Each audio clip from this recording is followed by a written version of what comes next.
"You're under arrest for attempted murder." The words didn't just land. They froze the entire diner like a record-scratching mid-song. Forks hovered inches from plates. A coffee cup stopped halfway to a man's lips, and the low hum of late-night chatter collapsed into a silence so sharp it felt staged, like the world itself had paused to watch what would happen next. Red and blue lights flickering through the glass windows, painting the chrome edges of stools and the black and white tile floor in pulses of authority and accusation. And at the center of it all stood a man who didn't belong in chaos. Ethan Caldwell, a billionaire so known for boardrooms, not back booths, his tailored navy suit now catching flashes of police light, as if even the fabric didn't know how to behave in a place like this. His hands slowly rising, controlled, measured, the kind of movement that came from someone used to being watched, judged, evaluated, but not like this, never like this. While around him, the room shifted from curiosity to quiet. Judgment, eyes narrowing, whispers forming without sound. Phones subtly tilting upward to capture a moment no one fully understood, but everyone wanted to remember. And behind the counter, just past the hum of a coffee machine that no one bothered to turn off, stood Naomi Carter, her hands resting lightly on the edge of the worn laminate, her apron still dusted with flour from a pie she had pulled from the oven minutes ago. Her posture calm, but her eyes alert, tracking every movement, every word, every detail the way someone does when they've learned that the truth often hides in what people overlook. She didn't move at first, didn't speak, just watched as one officer stepped forward, voice firm but edged with something less certain than it pretended to be, repeating the charge, louder this time, as if volume could replace clarity, and Ethan's gaze flickered, not panicked, not defensive, just searching, scanning the room like he was trying to find a single anchor in a sea that had suddenly turned against him. And that's when his eyes met hers, just for a second, just long enough for something unspoken to pass between them. Not recognition, not yet, but a question, a silent one, the kind that doesn't ask for help but hopes someone might notice anyway. And Naomi felt it, not as pressure, not as responsibility, but as something familiar, something she couldn't ignore even if she wanted to, because moments like this didn't come with warnings. They arrived loud, messy, and wrapped in authority, demanding silence from people who knew better. And for a brief second, she stayed still, her mind racing through everything that could go wrong, every consequence, every risk, every story she'd heard about people who spoke up at the wrong time, in the wrong place, against the wrong system. But then she looked again, not at the badge, not at the lights, but at the man in the middle of it all, and something didn't add up, not in his posture, not in his expression, not in the way he held himself like someone who knew control but wasn't trying to fight. And the room held its breath without knowing it, waiting, watching, as if the next move didn't belong to the officers or even to Ethan Caldwell, but to someone no one had considered important just seconds before, someone standing quietly behind a counter, deciding whether to stay invisible or step into a moment that could change everything. No one spoke, but everything was speaking at once. The low buzz of the refrigerator suddenly louder, the faint ticking of a wall clock stretching each second into something heavier, and Naomi felt it pressing against her chest, that invisible weight that comes when a moment demands a decision before you are ready to make one. She inhaled slowly, steady, controlled, the way her mother had taught her years ago when the world felt like it was closing in, and she stepped out from behind the counter. Not fast, not dramatic, just one step. Then another, her shoes soft against the tile, her presence barely noticeable at first until it was impossible to ignore. An officer turned slightly, eyes narrowing, not angry, just surprised that someone who looked like her thought she had a place in this conversation. And Naomi stopped a few feet away, close enough to be heard but not close enough to escalate, her voice calm, measured. "Excuse me, officer. I think there might be something you are missing." And the words did not challenge, they did not accuse, they simply existed, and for a second, that was enough to shift the air. The officer hesitated, just a flicker, before his expression reset, professional, distant. "Ma'am, please step back. This does not concern you." And there it was, the line, clear and familiar, the kind that told people like Naomi where they were expected to stand, behind, quiet, invisible. But she did not move, not this time, her eyes briefly meeting Ethan's again. And now there was something else there. Not just a question, but a recognition that she had seen something. Something important, something he could not say out loud. And Naomi's mind replayed the last 10 minutes in sharp detail. The way Ethan had walked in alone. The way he had chosen the corner booth instead of the front. The way his hands had stayed folded on the table. Untouched coffee cooling beside him. The way he had glanced at the door twice. Not nervous, but aware, like someone waiting for something specific. And then the officers arriving. Too quickly, too certain, as if the story had already been written before they walked through the door. And Naomi felt that quiet certainty settle into place, the kind that does not shout but refuses to be ignored. "He has been here for the last 30 minutes, she said, still calm, still steady. "He has not moved from that seat, not once." And the officer's jaw tightened just slightly, not in anger, but in calculation, because facts, simple and clear, had a way of complicating narratives that were supposed to be easy. Another officer glanced toward the booth, then back at Ethan, then at Naomi, and the room leaned in without moving, every eye watching the shift that no one wanted to acknowledge out loud.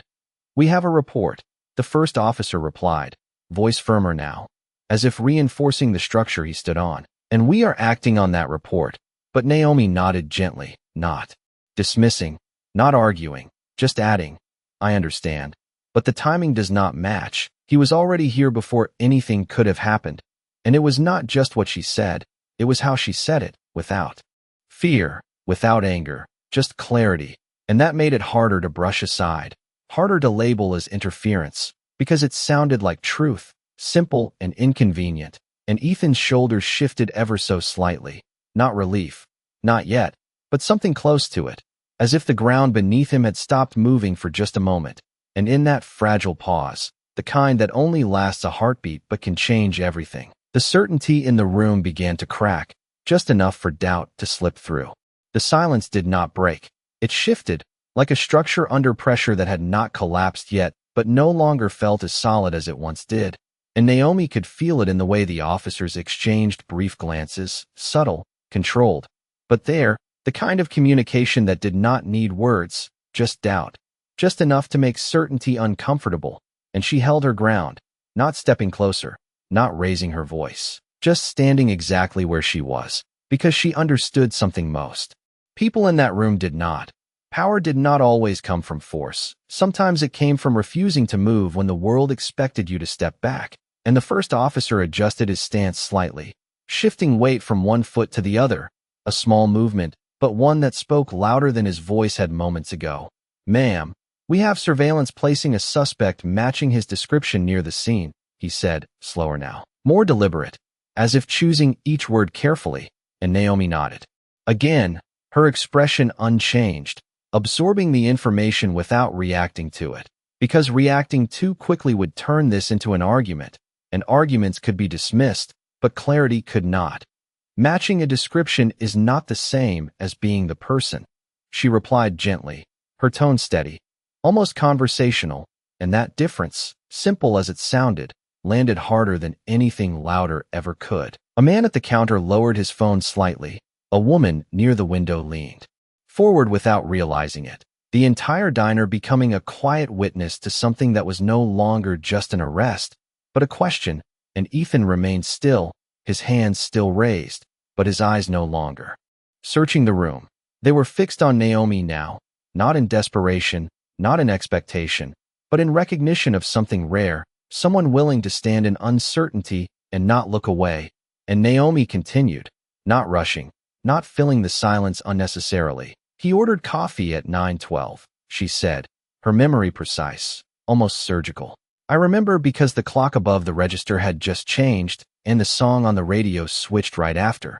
And she paused just long enough for the detail to settle, not as a defense, but as a fact. "He has been sitting in that booth since then. He has not made a call. He has not stepped outside. And I have been here the entire time." And the officer's eyes flicked toward the clock now, then toward the booth, then back to Naomi.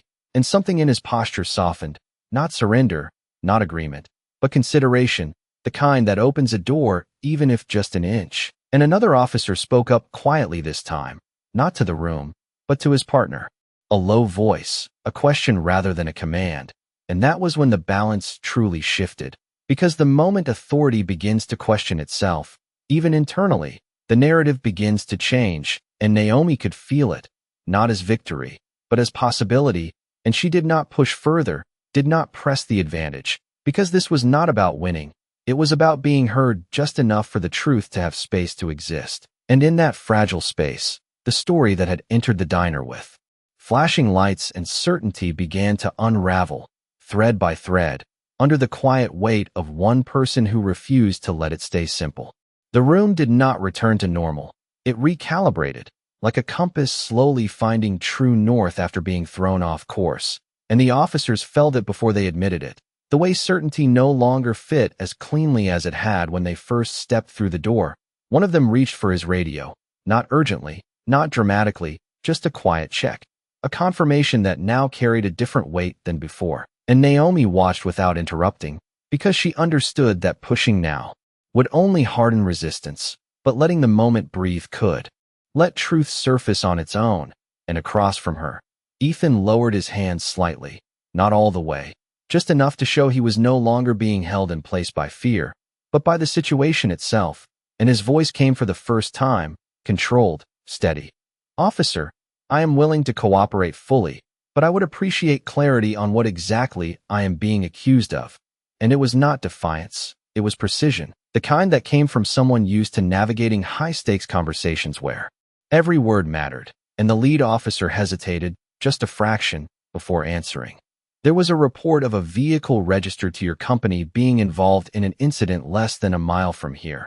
And that word, vehicle, landed differently than everything else that had been said, because it shifted the focus, not a person, not an action witnessed, but a connection, indirect, assumptive. And Naomi caught it immediately, her eyes narrowing just slightly as the pieces aligned. "A vehicle does not confirm a driver," she said quietly, not interrupting, just adding, her voice still even, still grounded, and the second officer exhaled through his nose, almost imperceptibly, as if the logic had reached him before he wanted it to, and the radio crackled softly, a voice on the other end, clipped, procedural, but the words that followed did not carry the same certainty that had filled the room minutes ago. There was a request for verification, for timestamps, for cross-checking, and suddenly the situation that had arrived fully formed began to unravel into questions, layers peeling back one by one.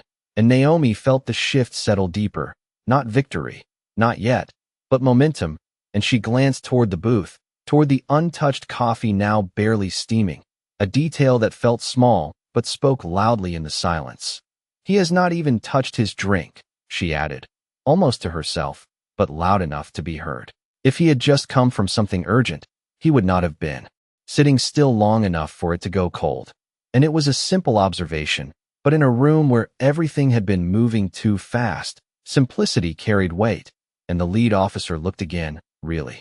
Looked this time, not at the badge, not at the report, but at the man in front of him, at the setting, at the details that did not match the story he had been given.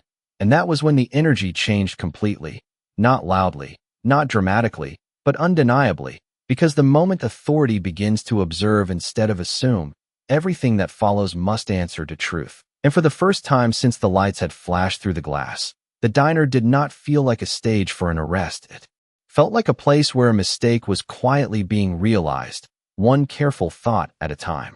The radio went quiet, not because there was nothing to say, but because what had been said was no longer enough, and that silence carried more weight than any command that had come before it, the kind of silence that forces people to think instead of react.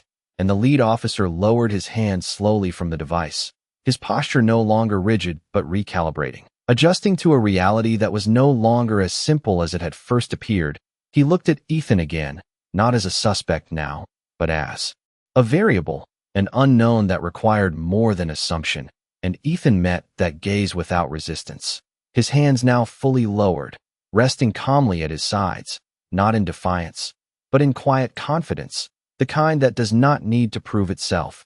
And Naomi remained exactly where she was, not stepping forward, not retreating, understanding that this moment did not belong to her anymore. It belonged to the truth unfolding in real time, one detail at a time, and a second voice crackled through. The radio, clearer now, more precise, requesting confirmation on the vehicle's last recorded location, timestamps overlapping, inconsistencies surfacing like small cracks in what had once looked like solid ground. And the second officer shifted closer, speaking low to his partner, not issuing commands but asking questions, and that alone changed everything. Because authority asking questions is no longer authority enforcing a conclusion. It is authority searching for one, and the lead officer exhaled slowly, a subtle release of tension that had been building since the moment he walked through the door. And he turned slightly toward Naomi, not fully, but enough to acknowledge her presence in a way that had not existed before. "You said he has been here the entire time," he repeated, not challenging, but verifying, and Naomi nodded once, her voice calm, steady. "Yes, sir, from the moment he walked in until now. He has not left that seat." And the officer glanced at the booth again, at the untouched coffee, at the stillness that now spoke louder than any defense, and the room followed his gaze, as if seeing it all for the first time, not as background, but as evidence. And then came the shift, quiet but undeniable. The officer straightened slightly, not in dominance, but in decision. "Mr. Caldwell," he said, the name now used with a different tone, one that carried less accusation and more formality. "We are going to need to verify a few details before proceeding any further." And it was not an apology. Not yet. But it was something else, something just as important, a step back from certainty. And Ethan inclined his head slightly, controlled, composed. "Of course," he replied, his voice even, unshaken, as if he had expected nothing less than the truth to eventually find its way through. And Naomi watched as the tension in the room loosened just enough for people to breathe again, shoulders dropping, phones lowering, conversations returning in whispers instead of silence. And yet nothing felt the same, because everyone had seen it, the moment when one voice, calm and unafraid, had shifted the direction of an entire situation, not with force, not with volume, but with clarity. And as the officers stepped aside to speak again into the radio, their tone now measured, precise, Naomi turned slightly back toward the counter, her hands resting once more on the familiar surface, but her eyes remained on the reflection in the glass, watching as the story that had entered with flashing lights slowly transformed into something else entirely, something quieter, but far more powerful. The conversation near the door grew quieter, not because it was resolved, but because it was evolving, the kind of quiet that comes when people realize they might have been looking at something the wrong way. And the officers no longer stood as a single wall of certainty, but as individuals processing new information, their voices low, measured, each word weighed before it was spoken. And Naomi could see it clearly now, the shift from action to reflection, from enforcement to evaluation. And she did not interrupt it, because she knew that once doubt had been planted, it did not need to be forced, it would grow on its own. And across the room, Ethan reached for the coffee at last, lifting the cup slowly, not because he needed it, but because the simple act of doing something normal carried its own message. He was not running, not resisting, just existing. And he took a small sip, the liquid now lukewarm, a quiet detail that somehow said more than any explanation could. And the lead officer turned back toward him, his expression no longer sharp, but thoughtful. "Mr. Caldwell, we have received an update," he said, his tone steady but different, less certain, more precise. "The vehicle in question was tracked leaving the area several minutes before our arrival here." And that single sentence shifted the entire weight of the room, not dramatically, not with noise, but with clarity, the kind that does not argue. It simply replaces what was there before. And Ethan nodded once, not in triumph, but in acknowledgement, as if he had expected the truth to surface eventually. And the officer continued, "We are going to need to confirm a few additional details, but at this time, there is no reason to detain you further." And the words landed gently, almost carefully, as if the officer understood that how they were delivered mattered just as much as what they meant. And around them, the tension finally released, not all at once, but in layers, shoulders lowering, breaths deepening, conversations returning in cautious murmurs. And Naomi exhaled quietly, a breath she had not realized she was holding. Her posture unchanged, but her eyes softer now, not because the situation was over, but because it had moved in the right direction. and the officers stepped back fully this time, creating space where there had once been pressure, their presence no longer dominating the room, but existing within it, part of the scene rather than controlling it. And Ethan set the coffee cup down carefully, his gaze shifting once more toward Naomi. And this time there was no question in it, no uncertainty, just recognition, clear and undeniable, the kind that does not need words to be understood. And Naomi met his eyes for a brief moment before looking away, returning to the counter as if nothing extraordinary had happened, because for her, this was not about being seen, it was about doing what was right, even when it would have been easier to stay silent. And yet the room did not forget, the people did not forget, because they had witnessed something rare, not a dramatic rescue, not a loud confrontation, but a quiet correction, a moment where truth had been allowed to speak through someone the world often overlooked. And as the last of the tension dissolved into the hum of the diner once more, it became clear that while the situation had ended, the impact of it had only just begun. The officers did not rush out. They withdrew, step by step, as if leaving carefully mattered just as much as arriving with certainty, their presence fading into the background while the door opened and closed with a soft chime that sounded almost louder than the sirens had minutes ago. And just like that, the flashing lights disappeared from the windows, leaving behind nothing but reflections of a normal night trying to return to itself. But the diner did not snap back to normal, it lingered in that in-between space where something had shifted, something unseen but undeniable. And Naomi moved again, not dramatically, just back in motion, reaching for a cloth, wiping down the counter in slow, steady circles, the same routine she had done hundreds of times before, except now every movement felt slightly different, as if the air itself had changed around her.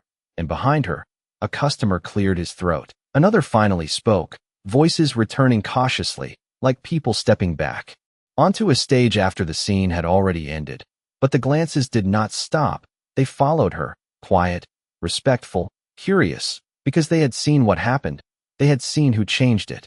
And across the room, Ethan remained seated for a moment longer, not because he had nowhere to go, but because he understood that leaving immediately would make it feel like just another incident, another problem solved. And this was not that. This was something he had not experienced in a long time, something that did not come from contracts or influence or strategy. It came from someone who had nothing to gain and everything to risk. And he stood slowly, adjusting his jacket, not to restore authority, but out of habit, a reflex of a life built on control. And he walked toward the counter, each step measured, not rushed, not hesitant, just intentional.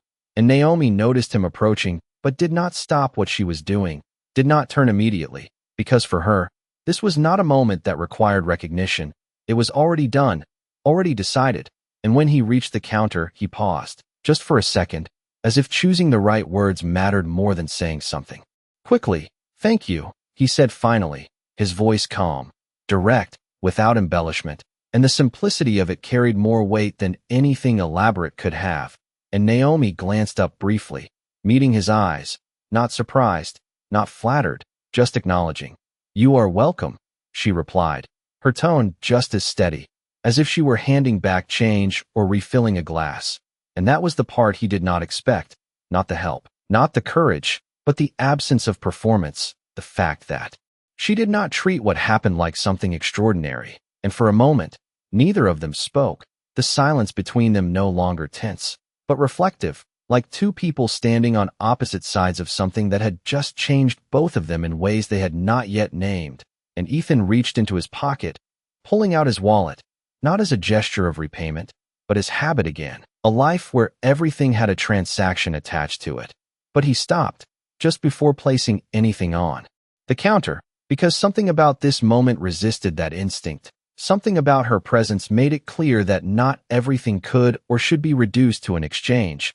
And instead, he closed the wallet, slowly, setting it back where it belonged. And that decision, small and quiet, marked a shift he did not fully understand yet, but felt deeply. And Naomi returned to her work, the cloth moving again in slow circles, the diner breathing again, but not the same as before, because something had been rewritten in that space, not loudly, not dramatically, but in a way that would not be undone. And as Ethan turned to leave The door chiming softly once more, he carried with him something he did not walk in with. Not relief, not just gratitude, but a question that would follow him long after the night ended. What happens when the person you least expect becomes the reason everything changes? The door closed behind him, but the sound did not end there.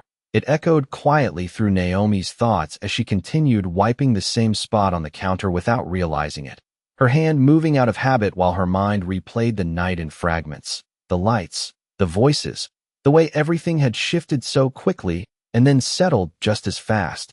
And around her the diner slowly rebuilt its rhythm, plates clinking, chairs scraping lightly against the floor, a couple at the far booth whispering about what they had just witnessed as if saying it too loudly might break whatever had just been restored. And Naomi finally stopped, folding the cloth neatly and placing it beside the register, her eyes drifting to the window where the reflections had returned to normal. No more flashing lights, no more tension pressing against the glass, just the quiet glow of street lamps and passing headlights. And yet something in her chest felt different, not heavier, not lighter, just aware. Like a door had opened somewhere she had not planned to go through, and she exhaled slowly, grounding herself in the present, because tomorrow would still come, bills would still need to be paid, shifts would still start at the same hour, and life did not pause just because something unusual had happened. And she turned back to the routine, refilling a coffee, taking an order, moving between tables with the same quiet efficiency she always carried. But the way people looked at her had changed. Not dramatically. Not in a way that demanded attention, but in small, lingering glances that held a kind of respect they had not shown before, and she noticed it without reacting to it, because respect that arrives suddenly can disappear just as quickly, and she had learned not to build anything on something that fragile. And outside, the night carried on, traffic moving steadily, the city unaware that inside a small diner, something meaningful had taken place, and across town, Ethan sat in the back of a car that moved smoothly through the streets, the interior quiet except for the soft hum of the engine, his reflection faint in the tinted window as he looked out without really seeing the buildings passing by, his mind not on meetings or numbers or the next decision waiting for him, but on a moment that refused to fit into the structure of his world, a moment that had no contract, no leverage, no advantage, just a choice made by someone who had no obligation to make it. And he leaned back slightly, his hand resting near his pocket where his wallet remained untouched, the gesture he almost made still lingering in his thoughts, because for the first time in a long time, he had encountered something that could not be settled with a transaction, something that required a different kind of response, one he had not practiced, one he did not fully understand yet. And the car slowed at a red light, the glow casting a soft reflection across his face, and he realized that what stayed with him was not the accusation, not the tension, but the calm voice that had cut through it all without raising itself, the presence that had shifted everything without demanding attention. And as the light turned green and the car moved forward again, Ethan Caldwell understood one thing with clarity he could not ignore. This was not the end of that moment. It was the beginning of something he had not yet defined, something that would not be resolved overnight, because some changes do not happen in the moment they begin. They unfold quietly, over time, in ways no one sees coming. Morning did not arrive with drama. It arrived quietly, the way it always did, sunlight slipping through the front windows of the diner in soft lines that stretched across the tiled floor, catching dust in the air that no one ever noticed unless they stopped long enough to look. And Naomi was already there, tying her apron the same way she did every day, her routine unchanged, deliberate, grounded in repetition, because consistency was the only thing in her life that never surprised her. And the coffee machine hummed to life, the scent filling the space before the first customer even walked in, and for a moment, it felt like nothing had happened, like the night before had folded itself neatly into memory, something distant, something separate from the rhythm of today. But then the door opened, not with urgency, just with presence, and the first customer stepped in, then another, and something subtle followed them.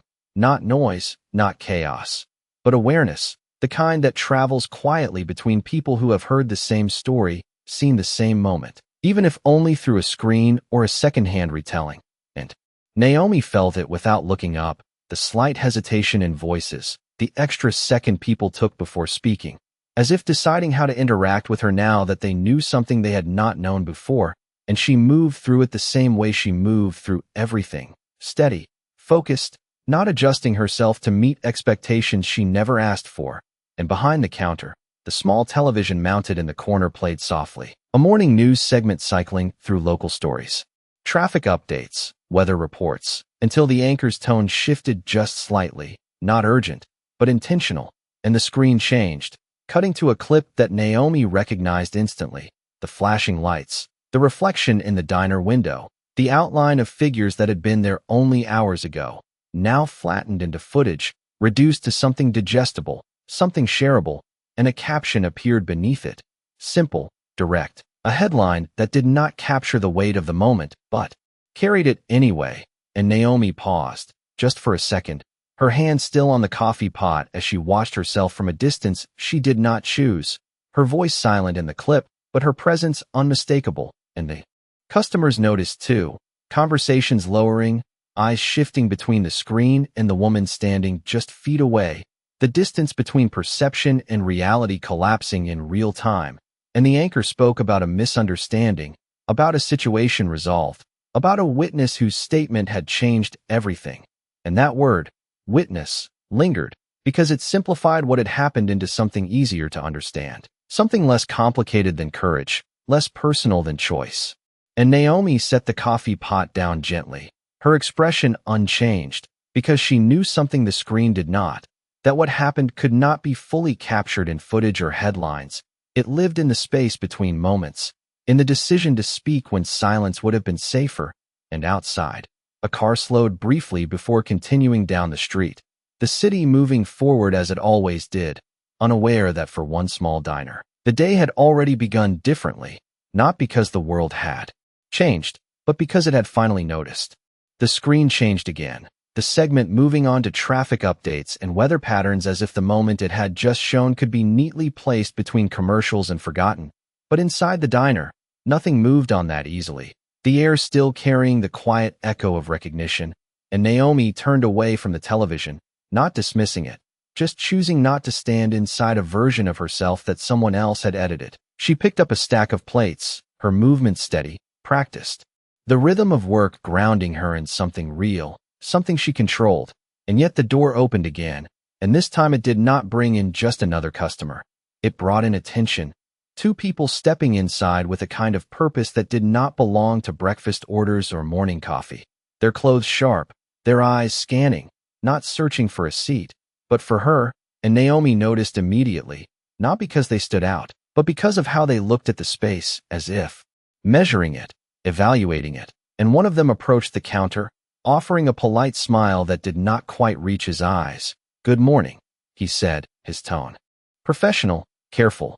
"We are with Channel 8 News. We were hoping to speak with you about what happened last night." And there it was, the moment extending itself into something larger, something that reached beyond the walls of the diner, beyond the people who had been there, into a world that consumed stories and moved on just as quickly.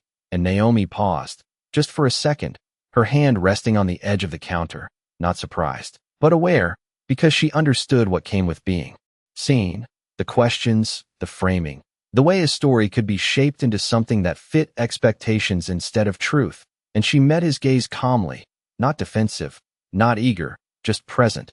"I am working," she replied simply, her voice even, not dismissing, but not inviting either. And the man nodded, as if expecting resistance. "We understand. It will only take a few minutes. We would like to share your side," he added. And that word, your side, hung in the air, because it suggested there were sides to something Naomi had never seen that way. For her it had not been about sides. It had been about clarity, about speaking when something did not make sense. And she glanced briefly toward the customers, toward the television, now playing something unrelated, toward the small space that had always been just a diner until it was not. And she felt the weight of a choice forming again, not as urgent as the night before, but just as meaningful in its own way, because this was not about stopping something from going wrong. It was about deciding what would come next, how the moment would live beyond itself.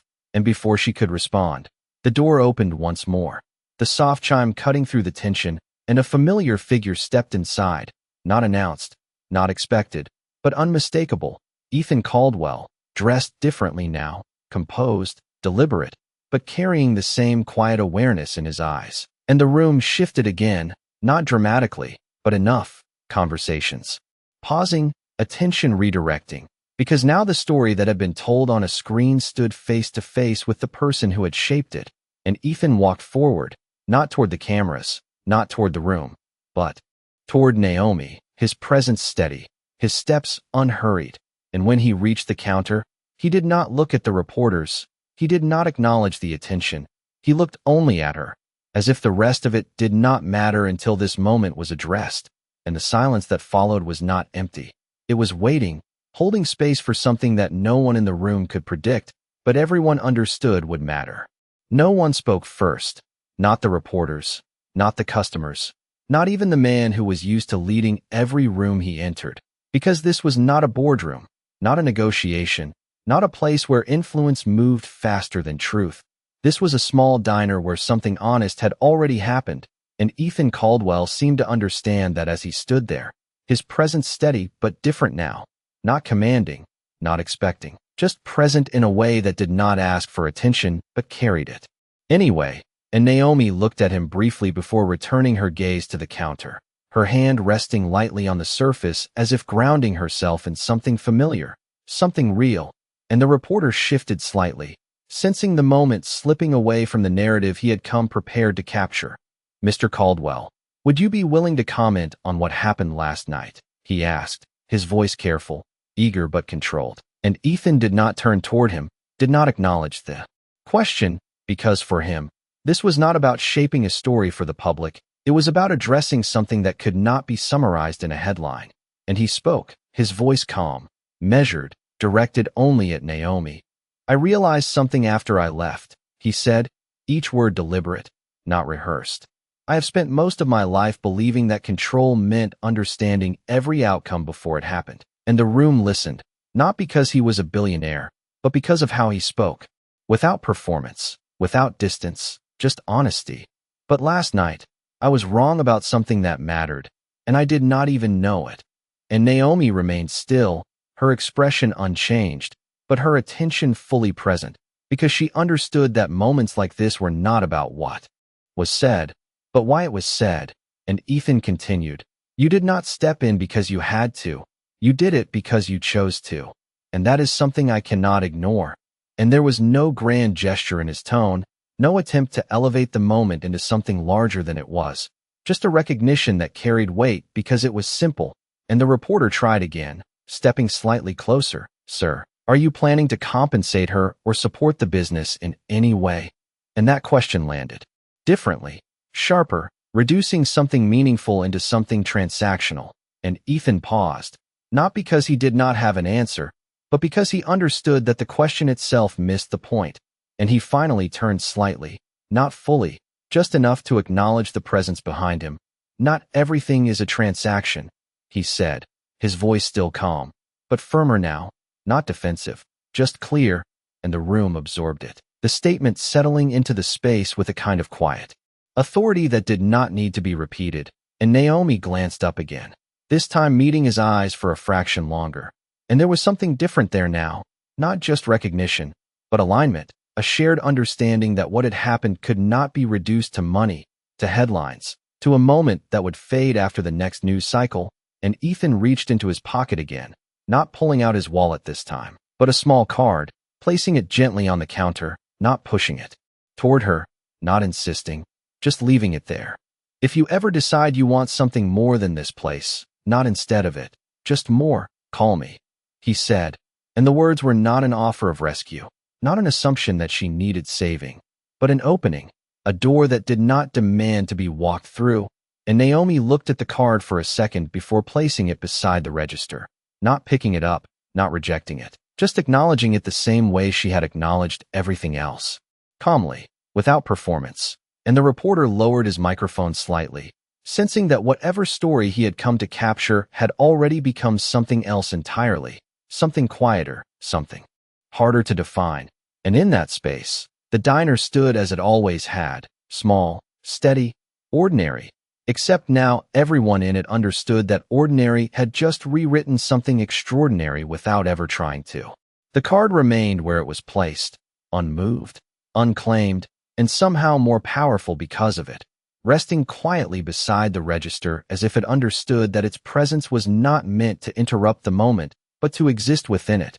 And Naomi did not reach for it, not out of hesitation, but out of clarity, because she knew that decisions made too quickly often belonged more to pressure than to purpose. And around her the diner continued to breathe, customers finishing meals, the soft rhythm of plates and conversation returning. But the energy had shifted again, not with tension this time, but with something quieter, something reflective, as if everyone present understood they had witnessed not just an event, but a choice. And Ethan stood there for one more second, not waiting for an answer, not expecting one, just allowing the space to exist as it was, unforced, unclaimed, and then he nodded slightly. A gesture small enough to go unnoticed by most, but intentional enough to carry meaning. Before turning toward the door, his steps measured, his posture unchanged, but something within him no longer aligned with the version of himself that had walked in the night before, and the reporters hesitated, unsure whether to follow, to press further. But the story they had hoped to shape had already slipped beyond their control. It had become something that did not fit into sound bites or segments, something that required more than a camera could capture, and so they stepped back, lowering their equipment, their presence fading into the background as the moment concluded without spectacle, without closure, just a quiet understanding that not everything needs to be finished to be meaningful. And Naomi finally looked down at the card again, her eyes tracing its edges, not with curiosity, but with awareness, because she understood what it represented. Not opportunity in the way people often defined it, but possibility, the kind that does not replace what you have built but asks whether you are ready to expand beyond it. And she picked it up slowly, not dramatically, just enough to feel its weight between her fingers, solid, real, a simple object carrying a complex question. And for a brief moment, the noise of the diner faded, not because it disappeared, but because her focus shifted inward, towards something she had not needed to consider before. And then she placed the card back down, not rejecting it, not accepting it, just letting it exist without forcing a decision, because she knew that whatever came next would not be determined by a single moment, but by what she chose to do with it over time. And outside, the day moved forward, cars passing, people walking, the city continuing its endless rhythm, unaware that inside a small diner, a quiet line had been drawn, not between wealth and struggle, not between power and humility, but between reaction and intention, between what is expected and what is chosen. And as Naomi returned to her work, moving through the space with the same calm presence that had carried her through the night before, it became clear that while the world might see what happened as a moment that changed everything, for her, it was something else entirely, not an ending, not a turning point, but a beginning that would unfold in ways no one could predict, not even the man who had just walked out the door. By late afternoon, the diner no longer felt like a place where something had happened. It felt like a place where something had settled, the kind of quiet that follows a storm not because the sky is empty, but because everything that needed to fall has already done so. And Naomi moved through the space with the same steady rhythm, refilling cups, clearing plates, her presence unchanged in a way that made the entire day feel grounded, as if nothing had been lost in the attention, nothing had been taken from her to make the moment meaningful. And the card remained where she had left it, near the register, not hidden, not displayed, simply present, a quiet reminder that not all opportunities announce themselves with urgency. Some wait, patient, until they are understood, and the customers came and went, some recognizing her, some not, some offering small nods of respect, others treating the diner as it had always been, a place to eat, to pause, to exist between destinations. And Naomi welcomed all of it the same way, without adjusting her tone, without performing a version of herself for anyone watching, because the truth of who she was had already been shown, not in words, but in action. And as the sun dipped lower, casting longer shadows across the floor, the door chimed once more, not loudly, just enough to mark another arrival, another moment. But this time it was not attention that entered, not cameras or questions or recognition, just a young woman, uncertain, stepping inside with hesitation in her posture, her eyes scanning the room as if searching for something she was not sure she would find. And Naomi noticed her immediately, the way she noticed everything, not because it stood out, but because she paid attention to what others often overlooked. And the woman approached slowly, her voice quiet when she spoke. "Are you Naomi?" she asked, and Naomi nodded, her expression open, not expecting anything, just present. And the woman exhaled softly, as if releasing something she had been holding. "I saw what you did," she said, her words simple, unpolished, but sincere. "I have been in situations where I knew something was wrong, and I stayed quiet, because it felt safer. But watching you made me realize that maybe staying quiet is not always the safer choice." And she paused, not for effect, but because the moment mattered. "So today, I spoke up at work, for someone who needed it, and it did not change everything, but it changed something." And Naomi listened, not interrupting, not reacting, just allowing the words to exist, because she understood that impact does not always look like transformation. Sometimes it looks like continuation, one choice leading to another, unseen but real. And she smiled softly, not wide, not performative, just enough to acknowledge what had been shared. "That matters," she said, her voice calm, steady, the same way it had been the night before.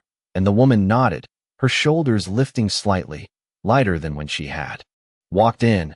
And she ordered a coffee, nothing more, taking a seat by the window, not as someone seeking attention, but as someone who had found something she did not expect. And Naomi returned to her work, the rhythm continuing, the day moving forward. But now there was something else in the air, not tension, not recognition, but continuity. The quiet understanding that what happened did not end when the lights disappeared or the cameras turned away. It carried forward in ways no one could measure. And as evening approached and the diner filled with the familiar glow of routine, it became clear that the most important thing had never been the moment itself, but what it revealed. That power is not always loud, that courage does not always demand attention, and that sometimes the smallest voice in the room is the one that changes everything without ever trying to.